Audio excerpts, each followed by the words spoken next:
Lo que Dios ha unido, que no lo separe el hombre. Escucharemos en el Evangelio de hoy que, apreciados hermanos, antes de leerlo, quiero introducirles que es un poco particular en este día, porque vamos a meditar algunas cuestiones sobre la realidad del matrimonio, sobre todo porque vamos a encontrar algunas inquietudes, sobre todo sobre los medios o algunas afirmaciones de ciertas cosas que nos dejan un poco como extraños. Por eso hoy en el Evangelio de hoy, pues aprovecho esta oportunidad para darles algunas indicaciones concretas sobre lo que es la naturaleza propia, es decir, el sentido, el ser del matrimonio en sí mismo. Por eso vamos a escuchar la palabra de Dios, la vamos a meditar y juntos pues luego daremos algunas ideas concretas sobre la realidad propia del matrimonio en cuanto tal.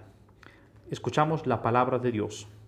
Lectura del Santo Evangelio según San Marcos capítulo 10, versículos del 1 al 12. En aquel tiempo Jesús se marchó a Judea y a Transjordania. Otra vez se le fue reuniendo gente por el camino y según sus costumbres les enseñaba. Acercándose, unos fariseos le preguntaron para ponerlo a prueba: ¿le es lícito al hombre repudiar a su mujer? Y le replicó: ¿qué les ha mandado Moisés? Contestaron: Moisés permitió escribir el acta de divorcio y repudiarla. Jesús les dijo: por la dureza de su corazón dejó escrito Moisés este precepto. Pero al principio de la creación Dios los creó hombre y mujer. Por eso dejará el hombre a su padre y a su madre, y se unirá a su mujer y serán los dos una sola carne. De modo que ya no son dos, sino una sola carne. Pues lo que Dios ha unido, que no lo separe el hombre. En casa, los discípulos volvieron a preguntarle sobre lo mismo. Él les dijo: si uno repudia a su mujer y se casa con otra, comete adulterio con la primera. Y si ella repudia a su marido y se casa con otro, comete adulterio. Palabra del Señor. Gloria a ti, Señor Jesús.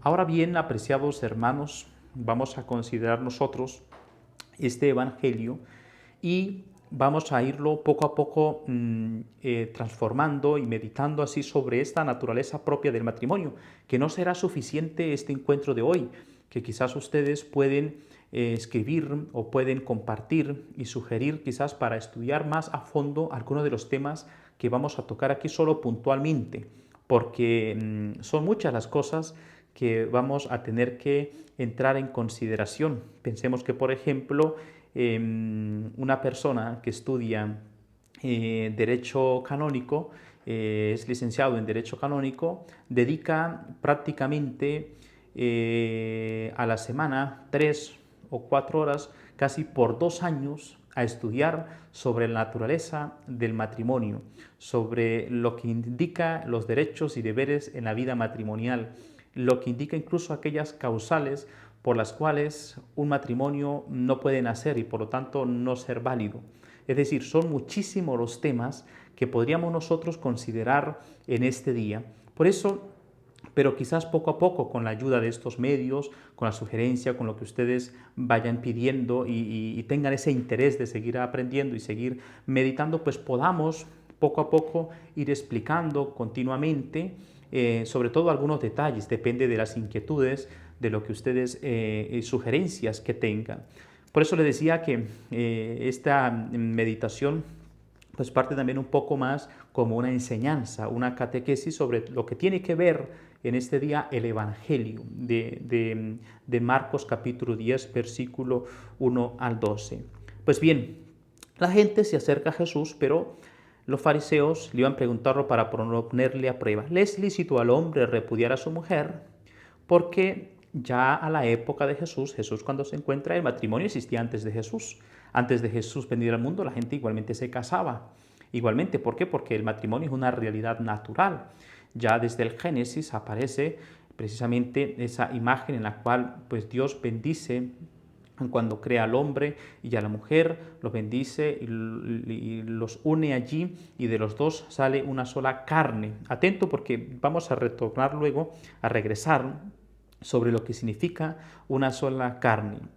Pero bien, le es lícito, pero a la época no había llegado nuestro Señor Jesucristo, antes en la creación, pues después, con el pasar de los tiempos, Moisés, ya a la época de Moisés, pues cuando viene Moisés, se encuentra ya que la realidad natural del matrimonio pues estaba siendo un poco distorsionada, tanto así que pues se podía tener 2, 3, 4 mujeres y se podía repudiar, y Moisés lo que hace es dar allí una reserva, es decir, restringir esta práctica que había ya en el antiguo, en la cual se podía repudiar a la mujer. Recordemos que antiguamente pues la mujer no ha sido tratada siempre en su dignidad. Aún hoy la mujer no es tratada realmente en su verdadera dignidad, porque viene siendo todavía muy maltratada y en otros ambientes, y siempre pues en la historia está esa constante. Y por eso en la época de Jesús podríamos decir que Jesús es uno de esos auténticos defensores de la dignidad femenina también. Aquí viene precisamente a defender esa dignidad que tiene la mujer. Pero aquí la atención gira es en torno al matrimonio como tal, porque el matrimonio es una realidad natural, es decir, el hombre y la mujer por naturaleza tienen esa capacidad de contraer matrimonio, es decir, de crear una nueva realidad que es el matrimonio. Se unen, se donan y se aceptan mutuamente, y nace allí una nueva realidad que es matrimonio. Luego Jesús les menciona, les dice precisamente, después que los discípulos, los fariseos, le hacen esta objeción, dice Moisés, le responde Jesús, Moisés permitió escribir el acta de divorcio y repudiarla. Jesús le dijo, por la dureza de su corazón dejó escrito Moisés este precepto. Es decir, el Señor viene a decir, atentos, no es que en la creación haya sido así, no es que la idea original o el principio originario del matrimonio haya sido esta que estaba escrita en la ley de Moisés, sino que ha sido permitido por la dureza del corazón. Y esto también actualmente nos es muy difícil entender la realidad del matrimonio en cuanto único e indisoluble como realidad natural, porque hay dureza en nuestro corazón. Sigue existiendo actualmente esa dureza del corazón del hombre para aceptar ese por siempre, esa fidelidad, esa entrega total. Por eso, por la dureza del corazón, dejó escrito Moisés este precepto. Pero al principio, Jesús al decir, pero al principio está tomando el arjé, es decir, lo que fue en la creación. Al principio de la creación, continúa Jesús diciendo, al principio de la creación, Dios los creó hombre y mujer. Por lo tanto, el hecho de que el matrimonio sea constituido entre un hombre y una mujer, esto es una realidad natural. Las otras realidades que nosotros podemos conocer y que no es entre un hombre y una mujer, esto no se puede conocer como una cuestión de la creación, es decir, desde el punto de vista natural. El hombre por naturaleza, un hombre, y una mujer desde la creación tienen esa capacidad de unirse y crear esta realidad de matrimonio, y solo será matrimonio desde el punto de vista de la creación aquel que es capaz, un hombre y una mujer, de donarse y aceptarse mutuamente. Este es el matrimonio de la creación. Y luego, pues esta realidad, dice Jesús, seguimos textualmente lo que dice Jesús en el Evangelio. Por eso dejará el hombre a su padre, por eso, pero el principio de la creación Dios lo creó hombre y mujer, por eso dejará el hombre a su padre y a su madre, se unirá a su mujer y serán los dos una sola carne. Aquí, apreciados hermanos, atentos, porque cuando Jesús usa el término sars, carne, es el término que se usa también cuando se crea en el Génesis. Es decir, el término carne indica que tiene vida propia, es decir, una nueva realidad, una nueva vida. Cuando el hombre y la mujer se han unido en el matrimonio, se unirán a su mujer, serán los dos una sola carne, una sola realidad que ya no dependerá de la vida del hombre y de la mujer, sino que los dos, al unirse mutuamente en matrimonio, dan vida a esta nueva realidad que es el matrimonio. Los dos serán una sola carne, los dos serán una sola sars. Y por lo tanto, como es una sola carne, una sola sars que tiene vida, ningún poder humano puede destruir esa vida. Al menos la muerte, porque si muere uno de los cónyuges, pues allí esa carne ya cesa. Por eso, por ejemplo, una persona que ha muerto su cónyuge y ha enviudado puede volver a contraer matrimonio. ¿Por qué? Porque ha muerto esa persona y por lo tanto esa SARS pues muere allí, esa realidad, ¿no? Y por lo tanto podría contraer nuevamente matrimonio, pero solo si la muerte lo separa. Por esto dice el Evangelio, de modo que, y vuelve Jesús a repetir, de modo que ya no son dos, ya no son dos, ya no es ella y él y ella, ya no son dos, sino una sola carne.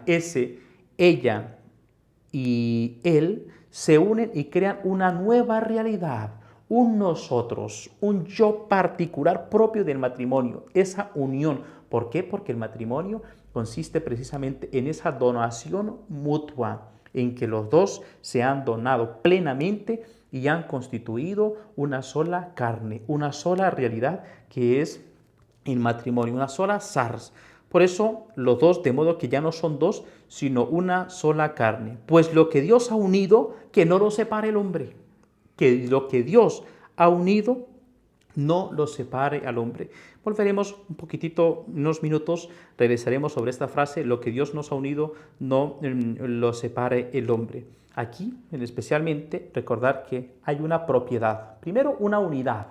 Y esto es lo que muchos ustedes han podido escuchar, o que aquellos que tienen alguna formación han escuchado, que el matrimonio tiene una propiedad esencial que es de la unidad, una unicidad. Los dos forman una sola realidad, la unicidad del matrimonio, y por esto excluye otras realidades. Por eso en el matrimonio no se admiten 2, 3, 4, 5, 6, como muchas realidades, no, sino hay una unicidad. El hombre es capaz de donarse a una sola persona, a una sola mujer, la mujer es capaz de donarse a un solo hombre al mismo tiempo, crean esa unicidad como propiedad esencial propia del matrimonio. Y luego, que no lo separe el hombre, es decir, hay otra propiedad que viene conocida también quizás en derecho canónico y viene conocida en doctrina, toda una realidad natural que nosotros lo conocemos en el catecismo, que son las propiedades esenciales del matrimonio. Una de ellas también es la indisolubilidad del matrimonio. La indisolubilidad del matrimonio. El matrimonio, por lo tanto, es indisoluble, es decir, que no lo puede separar nadie, que no puede destruir esa realidad nadie. Es decir, si una de las partes se cansó en el matrimonio, él o ella se cansó del matrimonio, se separaron, pues bueno, están separados, pero esa realidad, esa carne, esa sola vida, sigue permaneciendo allí hasta que una de las partes fallece. Por eso esa realidad puede permanecer. Esa realidad permanece siempre por ese don de la indisolubilidad del matrimonio. En casa, los discípulos volvieron a preguntarle sobre lo mismo. Los discípulos volvieron.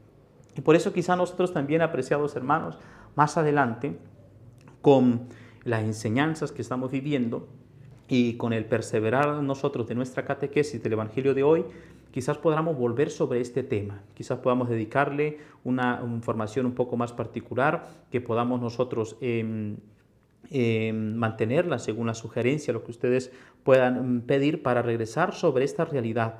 Así como los discípulos volvieron a preguntarle sobre lo mismo. Él les dijo, si uno repudia a su mujer y se casa con otra, comete adulterio contra la primera.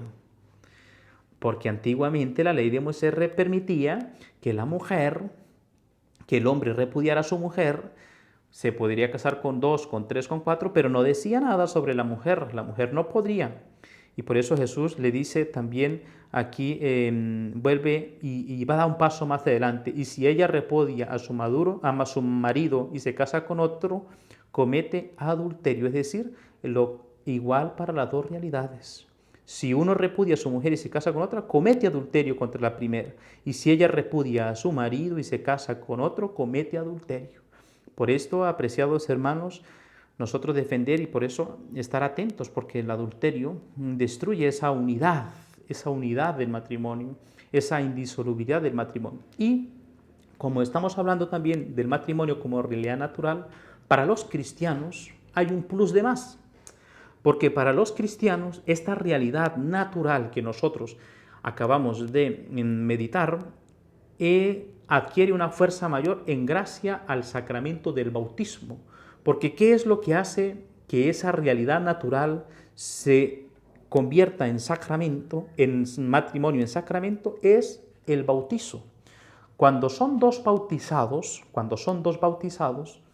que contraen matrimonio, porque el matrimonio es una realidad matrimonial, igualmente se casan los que no son cristianos, los que no son bautizados, pues también contraen matrimonio y se permite. Incluso hay cristianos que contraen matrimonio con personas no cristianas y para eso pues se hace un proceso específico con las diversas dispensas, diversos procedimientos a seguir. Pero cuando son dos cristianos bautizados, que contraen matrimonio, pues esa realidad natural, esa unión de hombre y mujer se eleva a sacramento y por lo tanto estamos ante una realidad de matrimonio como sacramento. Es decir, que lo que hace Jesucristo no es constituir un sacramento ex novo, es decir, con una realidad nueva, sino que lo que hace es el matrimonio como existía antes de Cristo. Lo que hace nuestro Señor Jesucristo es elevar a dignidad de sacramento esa de realidad natural, la eleva a dignidad de sacramento, esa misma realidad. Pero los ministros del matrimonio, ¿quiénes son? Los esposos, el esposo, varón y mujer. Aquellos que van a la iglesia contra el matrimonio y hacen la respectiva preparación, saben que van a la iglesia ante un testigo cualificado que recibe ese consentimiento en nombre de la iglesia porque hay allí un sacramento. Estamos delante a dos ministros que tienen esa capacidad de donarse y aceptarse y por lo tanto nace el sacramento que es el matrimonio con estas mismas propiedades esenciales de la unidad y la indisolubilidad del matrimonio. Y por lo tanto, la unidad y la indisolubilidad del matrimonio natural pasan a esa perfección en el sentido de completar esa realidad sacramental que también pasa a ser que son sacramento. Y por esto el adulterio no solo desde un punto de vista natural, que es lo que Jesús nos dice en el Evangelio, sino también el adulterio atenta directamente contra un sacramento, que es el sacramento del matrimonio. Y entonces es lo fuerte de identificar que pues estaríamos en esta en realidad de contra de un sacramento, contra algo sagrado. Ahora bien, apreciados hermanos, hay varias cuestiones que van a tener que regresar y ustedes seguramente ya en estos minutos que llevamos compartiendo con ustedes esta enseñanza, pues vienen muchas inquietudes.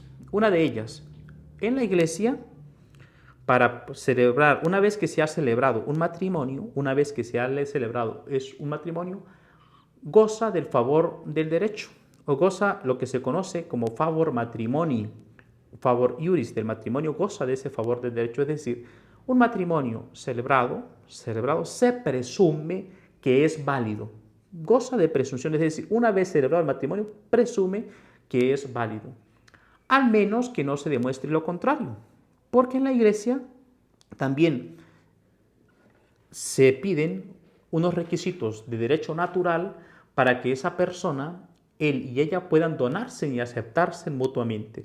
Pensemos, por ejemplo, para que haya un matrimonio válido, una sola casa como está aquí, podríamos decir que tienen que concurrir al mismo tiempo tres realidades que por lo general se hacen. Bien, él y ella no deben de tener ningún impedimento para contraer matrimonio, porque hay personas, varones y mujeres, que tienen impedimentos de derecho natural para contraer válidamente matrimonios. Esos impedimentos no los voy a poder explicar en esta clase, en esta reflexión, pero lo podríamos retomar más adelante quizás con las iniciativas y con las sugerencias que ustedes vayan pidiendo. Pero tienen que ocurrir. Una persona no puede tener impedimentos para contraer matrimonio. Y hay impedimentos de derecho natural. Por ejemplo, un impedimento de derecho natural, el impedimento de consanguinidad en línea recta. Por ejemplo, un padre no puede contraer matrimonio con su hija porque hay allí un impedimento de derecho natural. No puede hacerlo. ¿Por qué? Porque en línea de consanguinidad, línea recta, no se puede. El abuelo con la nieta no puede. ¿Por qué? Porque hay un impedimento de derecho natural. Bien, esto, pero así hay varios impedimentos de derecho natural y de derecho eclesiástico también que las personas no pueden contraer matrimonio. ¿Por qué? Porque son impedimentos de derecho eclesiástico. Bien, y así sucesivamente, una persona no puede tener impedimentos. Otra es que esa manifestación, esa donación mutua del varón y de la mujer que se unen, ocurre a través del consentimiento. Y ese consentimiento es el que da vida, nace allí esa realidad matrimonial. Es decir, es el acto germinal, es el acto que es el que nace allí, esa nueva vida, esa nueva carne, esa nueva realidad de matrimonio, ocurre con el consentimiento matrimonial, en que los dos se donan y se aceptan mutuamente. Ese consentimiento matrimonial requiere que la donación y aceptación mutua y que en los dos, una vez expresado, pues forma ese consorcio permanente. Ese consentimiento no debe tener ningún vicio para que ocurra ese consentimiento matrimonial.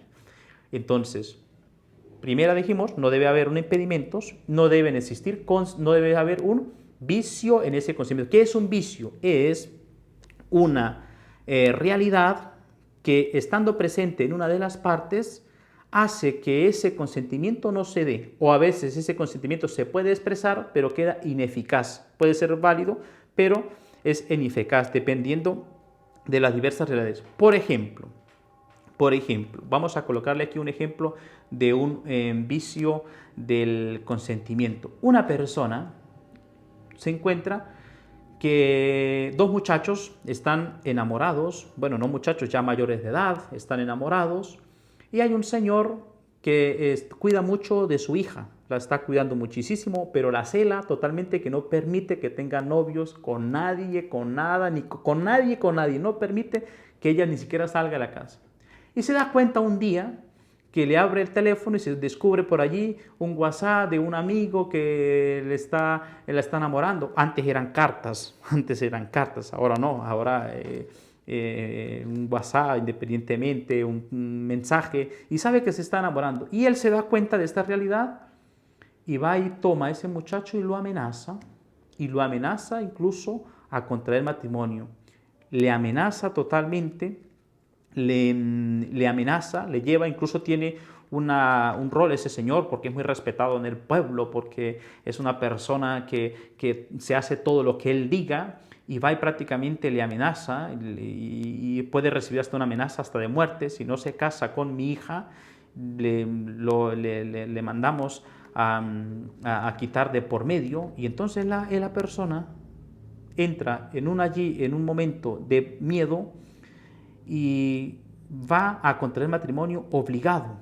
Por lo tanto va, pero ese consentimiento ha sido viciado precisamente por esa realidad de amenaza y de temor. Pero esto pues tiene que ser un vicio que sea de los que ya están tipificados en el derecho de la Iglesia. Existen muchos. Otro ejemplo normal, vicio matrimonial, que es muy común a veces, sobre todo en estos contextos actuales. Sucede que nosotros, de un país y un determinado país, dependientemente de donde ustedes no están, pues con esta realidad de ser migrantes, pues a veces, pues bueno, yo prefiero casarme con esta muchacha que es de este país, porque si me caso con ella, obtengo la nacionalidad de ese país. Y entonces, pues yo lo que hago es, me caso con ella, obtengo la nacionalidad, después me separo porque ya obtuve lo que yo he tenido. Es decir, allí no hubo una voluntad matrimonial. Y como no hubo esa voluntad matrimonial, por lo tanto había un vicio del consentimiento a través de la simulación, porque hubo un acto positivo de la voluntad de una de las partes en la cual simuló y no hubo un matrimonio válido por falta de ese consentimiento, porque el consentimiento no se dio, porque el consentimiento tenía un vicio. Y luego, pues también tenemos que para que se celebre un matrimonio válido es necesario que no hayan impedimentos, que no haya un vicio del consentimiento y que se celebre según la forma establecida por la Iglesia, es decir, lo que se conoce como la forma canónica. Y la forma canónica, pues tenemos la forma de celebrar el matrimonio ordinaria y extraordinaria. La forma ordinaria consiste precisamente en que haya un testigo cualificado y dos testigos comunes. Testigo cualificado, ¿qué quiere decir? Pues que tiene que ser alguien en la Iglesia que tiene la competencia para recibir ese consentimiento matrimonial en nombre de la Iglesia. Y no todos tenemos esa competencia, porque no todos tenemos una responsabilidad en la cual tengamos esa competencia, en este caso los sacerdotes. Para ello, el derecho establece algunos que de oficio ya tienen esa competencia, como lo son el párroco, el vicario parroquial, es decir, el obispo. Lógicamente el obispo es ordinario, competente para recibir el consentimiento material de todos los de su diócesis, porque él es el ordinario de la diócesis y por lo tanto todos los matrimonios celebrados en la diócesis delante del obispo son válidos, porque está allí la forma canónica de testigo cualificado. Pero además, ese testigo cualificado, quien lo tiene, lo debe delegar expresamente a otro clérigo, en este caso otro clérigo que pueda ser testigo cualificado. Por ejemplo, el párroco, en la parroquia en la cual yo estoy de servicio, el párroco sabe que va a haber un matrimonio el próximo mes y ese matrimonio quiere que un sacerdote amigo de ellos, que es de otro pueblo, quiera venir a celebrar el matrimonio aquí, en esta parroquia, y por lo tanto ellos se van a casar aquí en la iglesia y el párroco necesita pero el sacerdote amigo de ellos no tiene la competencia para celebrar el matrimonio en la jurisdicción de esta parroquia. Entonces el párroco lo que hace pues, es darle una delega expresa. Y eso se hace allí en el expediente matrimonial. Se le delega para que él, de una vez delegada esa competencia, él pueda ser testigo cualificado para recibir el consentimiento matrimonial de las partes. Y esto estamos muy atentos, sobre todo ciertos peligros, porque a veces por ignorancia, a veces celebramos matrimonios nulos. He conocido la experiencia de algunos porque quizás vamos a celebrar matrimonio en alguna parte, nos fuimos allá a una montaña tan linda, tan bella, y nos llevamos a un amigo a un amigo sacerdote, y celebramos allá el matrimonio y nos terminamos. Ya va, tenía él la delega expresa para celebrar el matrimonio en ese lugar, él tenía esa competencia, porque si no estaríamos allí quizás ante la sospecha de un vicio, ante un vicio, de nulidad matrimonial, una causa, de nulidad matrimonial por falta de forma canónica. Por eso tenemos que estar muy atentos, tendríamos que estar nosotros muy atentos. Y por esto, si no ocurren estas tres realidades, pues no hay un matrimonio válido. Pero están tranquilos ustedes, esposos que me han escuchado en este momento. No es que digan, ahora vamos a pensar, ay, si mi matrimonio es nulo, es verdadero, ay, yo cuando fui, no, tranquilo que está la presunción de validez de matrimonio. Ustedes que están unidos saben que su matrimonio es válido, porque siempre que se va contra el matrimonio, pues se hace el determinado proceso de preparación próxima, inmediata, eminente, remota, inmediata al matrimonio,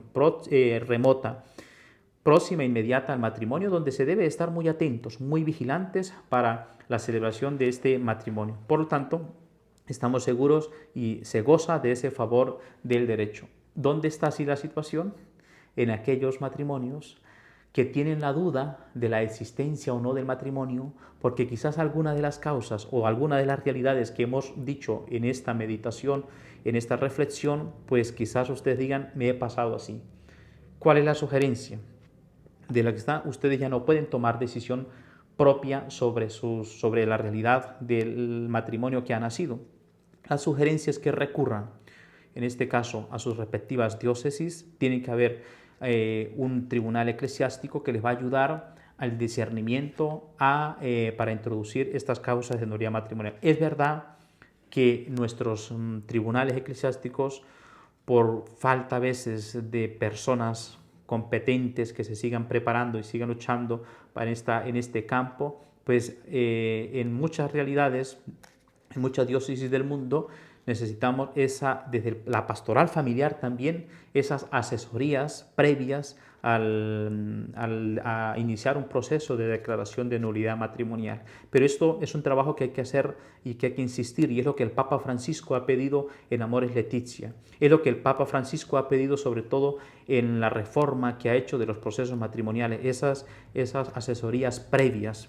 Más adelante vamos a tomar muchas ideas de las que han salido de aquí, quizás para aclarar. Pero lo que yo le llamo es a mantener siempre la seriedad y a estar muy atentos, porque en los medios, aquí en YouTube y en los otros medios, Instagram y todos, encontramos muchas versiones de realidades que vienen a confundir sobre estos temas. Confunden muchísimo. Hay muchísimos videos. Hace poco yo estaba viendo allí en Instagram y aparecía una realidad de una muchacha que está asesorando a las personas que quieran saber si el matrimonio es nulo o no es nulo, lo quieran anular, decía ella, porque anular no existe, existe declarar nulo. Anular quiere decir un acto válido, convertirlo en nulo. Esto no existe, existe sí declarar nulo, porque cuando se declara nulo es una realidad que no existió, pues lo que hace es declararse algo que no existió. En cambio, el matrimonio no se puede anular, porque el matrimonio es una sola realidad. Es válido, se declara válido. Si es nulo, es decir, no existió, lo que se hace a través de un proceso de decir la verdad, y por lo tanto se dice no existió este matrimonio. Y entonces allí le ofrecemos esto tal, pero usted envíame esta cantidad de dinero y te damos estos requisitos y yo te hago todo. No, atentos. No vayan ustedes a caer en estas realidades que nos pueden distorsionar un bien que tiene la Iglesia, un servicio que tiene la Iglesia para ayudar. Por eso yo les invito a ir poco a poco, con cariño, con amor, especialmente ustedes, apreciadas personas, fieles, apreciados oyentes que están viviendo o pasan por una circunstancia de estas, porque encontramos muchas familias nuestras que están pasando por esta situación. Con serenidad, acercarse a un acompañamiento, una compañía espiritual, acercarse al Señor para recibir cada vez más en la oración, en la escucha de la palabra, en una compañía que sea eficaz para nuestro crecimiento espiritual. Por eso, pero yo los animo a mantenerse en la oración. Y bueno, pues de lo que hemos compartido en este día, por eso les he dicho que era ser un poco particular, pues ojalá más adelante podamos volver a tomar algunos temas y pues aceptamos sugerencias, dudas y pues también que ustedes puedan compartir esta pequeña reflexión con aquellas personas que usted conoce, con aquellas personas que usted tiene formación, para que sí, pues nosotros poderles ayudar a través de la formación. Lo importante es la formación. Necesitamos formarnos, necesitamos seguir creciendo en una formación adecuada. Así que pedirle al Señor que los bendiga. Tenemos que seguir luchando para que el Señor nos conceda familias santas, jóvenes que quieran contraer matrimonio, que conceda el Señor esa bendición de permanecer todos muy unidos en el amor de Dios. Así que les acompaño, les bendigo y que Dios Todopoderoso, la Virgen María, los proteja en todo momento. Que Dios le bendiga en el nombre del Padre, y del Hijo, y del Espíritu Santo. Amén.